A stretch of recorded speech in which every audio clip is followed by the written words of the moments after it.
of all, they bought their chips from Taiwan. We hardly make chips anymore because of philosophies like they have and policies like they have. I don't say her because she has no policy. Everything that she believed 3 years ago and 4 years ago is out the window. She's going to my philosophy now. In fact, I was going to send her a MAGA hat. She's gone to my philosophy. But if she ever got elected, she'd change it.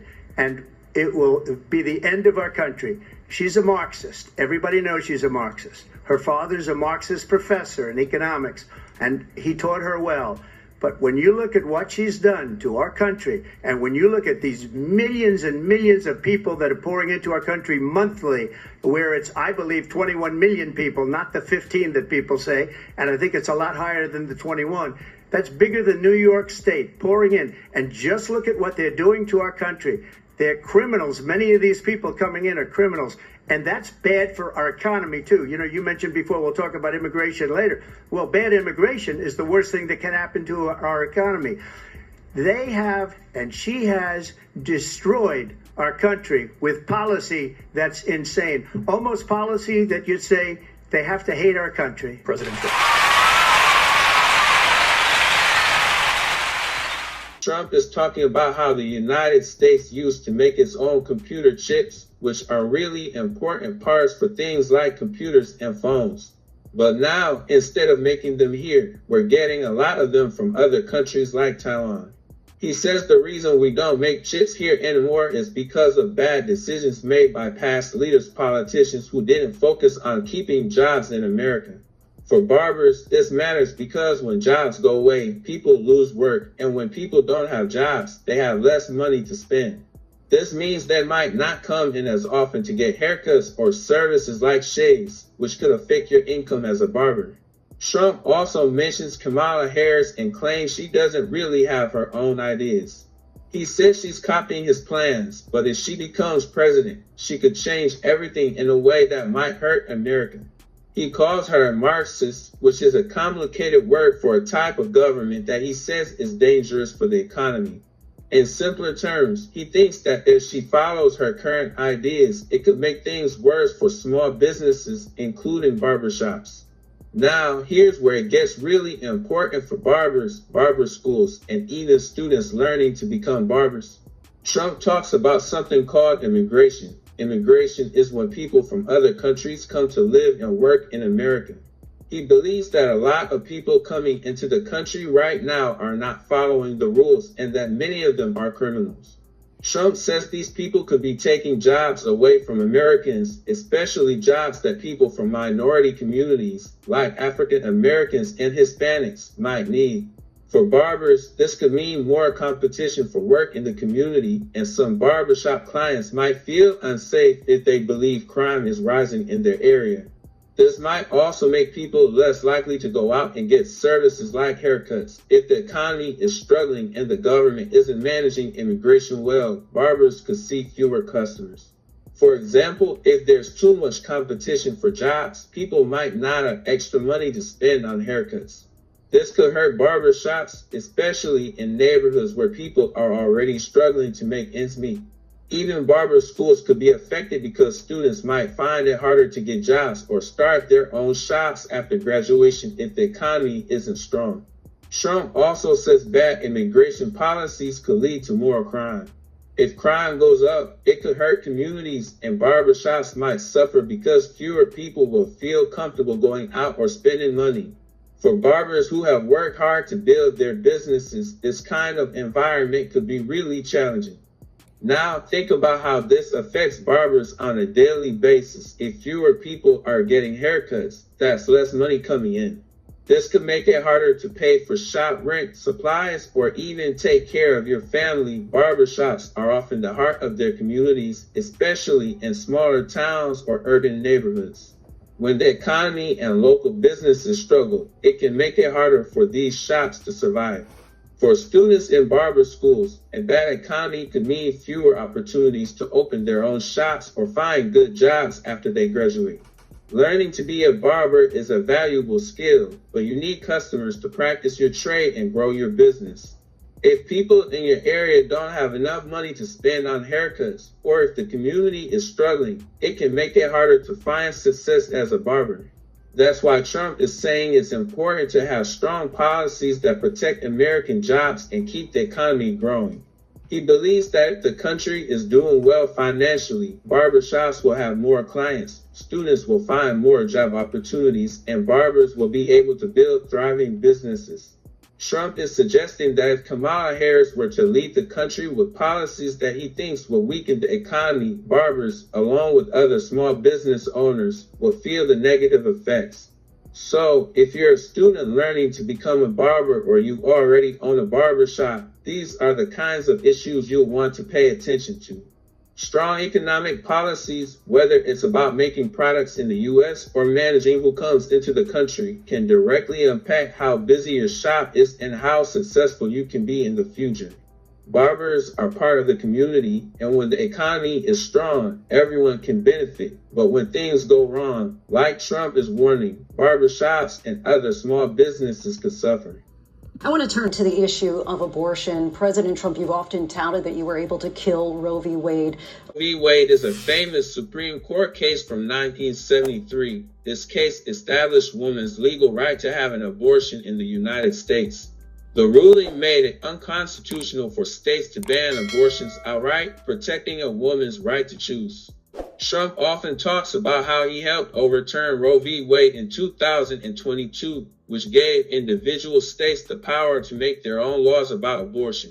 He and his administration appointed Supreme Court justices who supported reversing the decision, which was a major goal for conservative, pro-life advocates who want more restrictions on abortion. Kamala Harris and others who support abortion rights or pro-choice advocates see the overturning of Roe v. Wade as a step backward because it takes away a nationwide protection for abortion, leaving the decision up to each state. Harris believes this could make it harder for women to access safe and legal abortions, especially in states that choose to ban or heavily restrict them. So, when they mention Roe v. Wade, they're talking about a big debate on whether abortion should be legally protected or restricted, and each politician has a different view on how the country should handle it. Roe v. Wade, last year you said that you were proud to be the most pro-life president in American history. Then last month you said that your administration would be great for women and their reproductive rights. In your home state of Florida, you surprised many with regard to your 6-week abortion ban because you initially had said that it was too short. And you said, quote, "I'm going to be voting that we need more than 6 weeks." But then the very next day, you reversed course and said you would vote to support the 6-week ban. Vice President Harris says that women shouldn't trust you on the issue of abortion because you've changed your position so many times. Therefore, why should they trust you? The debate referee asked Donald Trump, "I want to turn to the issue of abortion. President Trump, you've often stated that you helped overturn Roe v. Wade last year and mentioned that you're proud of being the most pro-life president in American history. But just last month, you said your administration would also be great for women and their reproductive rights. In your home state of Florida, you surprised many with your stance on the 6-week abortion ban. Initially, you said 6 weeks was too short and you planned to vote for more than 6 weeks, but the very next day you changed your position and supported the 6-week ban. Vice President Harris has said women shouldn't trust you on the issue of abortion because you changed your stance so many times. So why should they trust you now? Well, the reason I'm doing that vote is because the plan is, as you know, the vote is, they have abortion in the 9th month. They even have, and you can look at the governor of West Virginia, the previous governor of West Virginia, not the current governor, who's doing an excellent job, but the governor before, he said the baby will be born and we will decide what to do with the baby. In other words, we'll execute the baby. And that's why I did that, because that predominates, because they're radical. The Democrats are radical in that. And her vice presidential pick, which I think was a horrible pick, by the way, for our country, because he is really out of it. But her vice presidential pick says abortion in the 9th month is absolutely fine. He also says execution after birth. It's an execution, no longer abortion, because the baby is born, is okay. And that's not okay with me, hence the vote. But what I did is something for 52 years. They've been trying to get Roe v. Wade into the states. And through the genius and heart and strength of 6 Supreme Court justices, we were able to do that. Now, I believe in the exceptions for rape, incest, and life of the mother. I believe strongly in it. Ronald Reagan did also. 85% of Republicans do. Exceptions. Very important. But we were able to get it, and now states are voting on it. And for the first time, you're going to see, look, this is an issue that's torn our country apart for 52 years. Every legal scholar, every Democrat, every Republican, liberal, conservative, they all wanted this issue to be brought back to the states where the people could vote. And that's what happened. Now, Ohio, the vote was somewhat liberal. Kansas, the vote was somewhat liberal, much more liberal than people would have thought. But each individual state is voting. It's the vote of the people now. It's not tied up in the federal government. I did a great service in doing it. It took courage to do it. And the Supreme Court had great courage in doing it. And I give tremendous credit to those 6 justices. Okay, let's break this down in a way that's easier to understand and relate to the barber industry. What Trump is talking about is how abortion used to be controlled by one big decision from the federal government that affected the whole country. Now, with the new laws, each state can make its own rules about abortion based on what the people in that state want. Think of it like how rules work in barber schools or even barbershops. Imagine if, instead of the head instructor or owner of the barbershop making every rule, each barber, student, or employee in the shop got to vote on things like the hours of operation, pricing, or even how clients should be handled. Some states might decide that abortion should be allowed in certain situations, while other states might say no to it completely. In the same way, barbershops in different states might have different rules or regulations, which can directly affect how you run your business. Now, how does this apply to barbers, student barbers, barber schools, and barbershops? For inspired barbers, you're probably just starting out, learning the ropes of the barbering world. Just like how abortion laws are now different depending on the state, barbering laws like licensing, continuing education, or what services you can provide also vary from state to state. This means if you're thinking about where to start your career, you need to pay attention to what each state allows or restricts. Some states might make it easier for you to get started in your barbering career, while others may have stricter rules. For student barbers and barber schools, you're in training, so think about how this relates to education. Trump is saying the power is moving from the federal government to individual states, and that's like how different barber schools might have different curriculums depending on where you are. Some states might require more training hours, while others may focus on different skills. Just like in barbering, where different states have different requirements to get your license, you need to understand the local laws and policies in the state you plan to work in. For apprenticeships for barbers, this is super important for anyone looking to apprentice because what you're allowed to do as an apprentice might change depending on the state. Just like how Trump says states can now make decisions about abortion, states can also decide on the rules for apprenticeships. Some states may allow you to start cutting hair right away with supervision, while others might have stricter requirements. Knowing what's allowed in your state can either speed up or slow down your progress toward becoming a licensed barber. For master barbers, you've been in the game for a while, so you understand the impact of regulations on your business. When Trump talks about moving power from the federal government to the states, that's similar to how business regulations work. For master barbers who own their shops, you need to keep an eye on state laws, whether it's related to taxes, labor laws, or even health regulations. A state that has more relaxed business laws might make it easier for you to expand your shop or offer new services, while a stricter state might put more limitations on what you can do. Understanding state policies can help you make better business decisions. For barbershops, as a shop owner, this concept of state control is crucial. Trump says he gave states the power to make decisions, just like barbershop owners get to make their own rules inside the shop. The same way each state decides on abortion laws, states also control business laws. These laws could affect how you hire employees, how you run your business, and even how you pay taxes. In some states, running a barbershop might be easier and cheaper because the laws are designed to support small businesses. In other states, it could be tougher because of higher taxes or more regulations. Ultimately, Trump's message is that states now have more control, and for barbers, that means you need to pay attention to the rules and policies in the state where you live or plan to work. Just like barbers adapt to different hair textures and styles, you also need to adapt to different state laws to be successful in this industry. There is no state in this country where it is legal to kill a baby after it's born. Madam Vice President, I want to get your response to. The referee is clarifying that no state in America allows the legal killing of a baby after it is born. I said you're going to hear a bunch of lies, and that's not actually a surprising fact. Let's understand how we got here.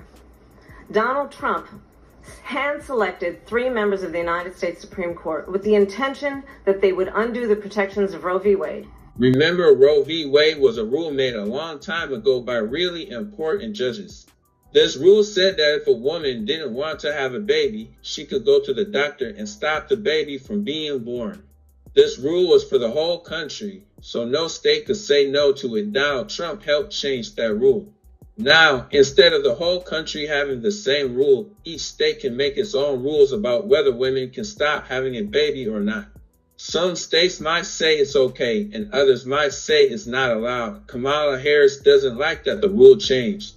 She thinks it should be the same everywhere, so women can make the choice no matter where they live.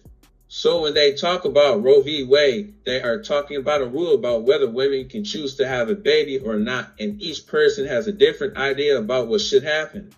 Roe v. Wade.